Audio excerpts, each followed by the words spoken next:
आम जाचे जे 2 + 2 = 4 किंतु आज आम प्रमाण करवा 2 + 2 = 5 मैथमेटिकली या केमी प्रमाण करहब आस देखिए 0 = 0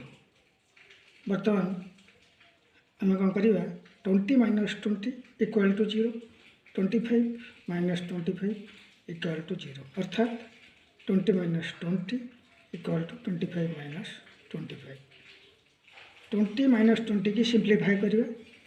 केते हो ना 5 × 4 - 5 × 4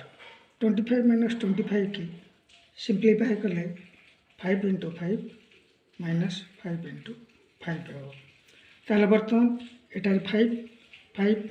ये 4 4 बर्तमान उभय 4 अच्छी 4 कमन नहीं गले ताले रहा 5 - 5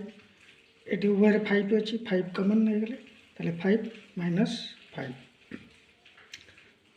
बर्तमान पड़े इसलिए ये उभय कटिगले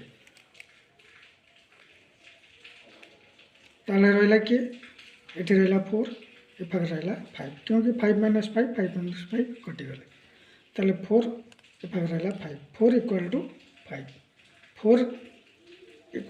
2 + 2 2 + 2 = ये रहा 5 ये आम प्रूव कले